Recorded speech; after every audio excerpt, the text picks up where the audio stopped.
Hi friends, டிஆர்பிலேருந்து UGTRB எக்ஸாமோடைய tentative answer key plus objection tracker release பண்ணியிருக்காங்க. இந்த அப்ஜெக்ஷன் ட்ராக்கர் எதுக்குன்னா, எக்ஸாமில் நம்மளுக்கு கொஸ்டினே வந்துட்டு சில இது தப்பாக இருக்கும். இல்லைன்னா அதுக்கு ஆன்சர் ஆப்ஷன்ஸ் எல்லாம் தப்பாக கொடுத்துருப்பாங்க. அப்படியும் இல்லைன்னா இப்போ டென்டேட்டிவ் கீ ரிலீஸ் பண்ணாங்கல்ல, அதில் ஆன்சர் தப்பாக கொடுத்துருப்பாங்க. இதுக்கெல்லாம் நம்ம அப்ஜெக்ஷன் சொல்கிறதுக்காக தான் இந்த அப்ஜெக்ஷன் ட்ராக்கர் கொடுத்துருக்காங்க. இதில் போயிட்டு நீங்கள் எந்த கொஸ்டின் தப்பாக இருக்குது இல்லை ஆன்சர் எது தப்பாக இருக்குனாலும் அதுக்கு கரெக்டான ப்ரூஃப் இருந்துச்சுன்னா அதை நம்ம அப்லோட் பண்ணி நம்ம அப்ஜெக்ஷன் சொல்லி அதுக்கு நம்ம மார்க் வாங்கலாம். அதுக்காக தான் இந்த அப்ஜெக்ஷன் ட்ராக்கர். இப்போ வாங்க நம்ம அப்ஜெக்ஷன் ட்ராக்கர் எப்படி ஸ்டெப் பை ஸ்டெப்பாக நம்ம கொடுக்கலாம் அப்படின்னு சொல்லிட்டு நம்ம பார்க்கலாம். ஃபஸ்ட்டு டிஆர்பி வெப்சைட்குள்ளே போயிட்டு நோட்டிஃபிகேஷன் கொடுத்துருக்காங்கல்ல, அதில் அப்ஜெக்ஷன் ட்ராக்கர்னு இருக்குது. அதில் சைன்இன் பண்ணிக்கோங்க. இது எப்போ ஸ்டார்ட் ஆகுதுன்னா 9/2/2024 25/2/2024 வரைக்கும் தான். அதுக்குள்ளே உங்களுக்கு எந்த கொஸ்டின்காச்சும் அப்ஜெக்ஷன் இருந்துச்சுன்னா நீங்கள் கண்டிப்பாக அப்ளை பண்ணுங்கள். ஃபஸ்ட்டு சைன்இன் பண்ணி உள்ளே போங்க.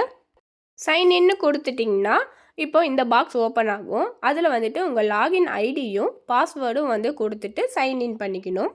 அதே மாதிரி முக்கியமாக நீங்கள் ஒரு வேளை ப்ரௌசிங் சென்டர்லேருந்து போய் நீங்கள் இது அப்ளை பண்ணுறீங்க அப்படின்னா நீங்கள் கண்டிப்பாக நீங்கள் ரெஜிஸ்டர் பண்ண மொபைல் நம்பர் இருக்க மொபைல்லேருந்து நீங்கள் எடுத்துகிட்டு போயிருங்க. ஏன்னா இது சப்மிட் பண்ணுறதுக்கு ஓடிபி கேட்கும்.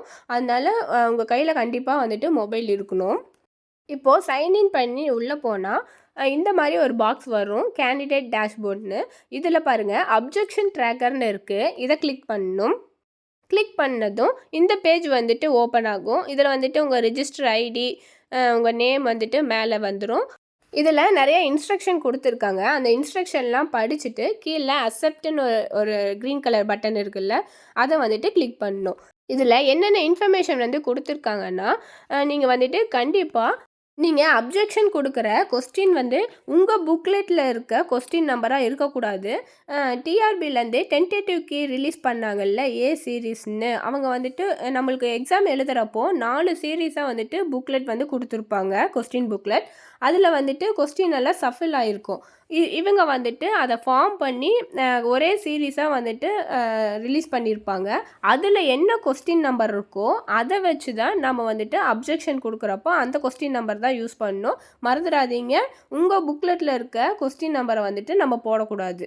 அதே மாதிரி உங்களுக்கு நிறைய கொஸ்டினுக்கு அப்ஜெக்ஷன் நம்ம சொல்லணுன்னாலும் ஒவ்வொரு கொஸ்டினுக்குமே ஒவ்வொரு ஓடிபி கேட்கும். நம்ம கரெக்டாக சொல்லி சப்மிட் பண்ணோன்னு தான் அடுத்த கொஸ்டினுக்கு நீங்கள் திரும்பவும் அந்த மாதிரி அப்ளை பண்ணணும். ஒரு டைம் நீங்கள் சப்மிட் கொடுத்துட்டிங்கன்னா அதுக்கப்புறம் அதில் கரெக்ஷனும் பண்ண முடியாது. அதே கொஸ்டினுக்கு நீங்கள் வேறையும் எந்த ப்ரூஃபையும் நம்ம சப்மிட் பண்ண முடியாது. அதனால் நீங்கள் ஃபஸ்ட்டு டைம் பண்ணுறப்பவே நீங்கள் நல்லா தெளிவாக எல்லாமே செக் பண்ணிவிட்டு அதுக்கப்புறம் சப்மிட் கொடுங்க. இந்த அப்ஜெக்ஷனில் நீங்கள் வெறும் அந்த கொஸ்டின் தப்பாக இருக்குது, இல்லைன்னா ஆல்டர்னேட்டிவ்ஸ் கொடுத்துருக்காங்கல்ல, அது தப்பாக இருக்குது, அதுக்கு ப்ரூஃப் மட்டும்தான் கொடுக்க முடியும். வேறு எந்த ஒரு கம்ப்ளைண்ட்டு, அப்ஜெக்ஷன் இதெல்லாம் இங்கே கொடுக்க முடியாது. அதே மாதிரி நீங்கள் எத்தனை கொஸ்டினுக்கு அப்ஜெக்ஷன் கொடுத்தாலும் அதுக்கு கரெக்டான ப்ரூஃப் நீங்கள் அப்லோட் பண்ணணும். நீங்கள் ப்ரூஃப் இல்லாமல் வெறும் அப்ஜெக்ஷன் கொடுத்தீங்கன்னா அது ஃபெயில்ட் ஆயிரும். அதை கணக்கில் எடுத்துக்க மாட்டாங்க. அதே மாதிரி நீங்கள் கொடுத்துருக்க ப்ரூஃப் 1 MBக்குள்ளே இருக்கணும். ஒருவேளை நீங்கள் கொடுக்குற ப்ரூஃப் 2-3 பேஜ் இருக்கிற மாதிரி இருந்துச்சுன்னா அதை எல்லாமே ஒரே பேஜில் மெர்ஜ் பண்ணி அதுக்கப்புறம் நீங்கள் அதில் அப்லோட் பண்ணுங்கள். லாஸ்ட்டாக இது உங்களுக்கு எதுக்கு ஒன்று ப்ரூஃப் வேணும்ல, திருப்பி நீங்கள் இந்த மாதிரி அப்ஜெக்ஷன் கொடுத்துருக்கிறதுக்கு. அதனால் நீங்கள் ஒரு ஸ்க்ரீன்ஷாட்டு அப்படி இல்லைன்னா அதுலேயே பிரிண்ட் அவுட் ஆப்ஷனும் இருக்காமா. அதனால் நீங்கள் அதை பிரிண்ட் அவுட் எடுத்து வச்சுக்கோங்க. இது எல்லாத்தையும் நல்லா படிச்சுட்டு கீழே இருக்க அக்செப்ட் பட்டனை கிளிக் பண்ணிடுங்க. அப்படி கிளிக் பண்ணோன்னே நெக்ஸ்ட் பேஜ் ஓப்பன் ஆகும்.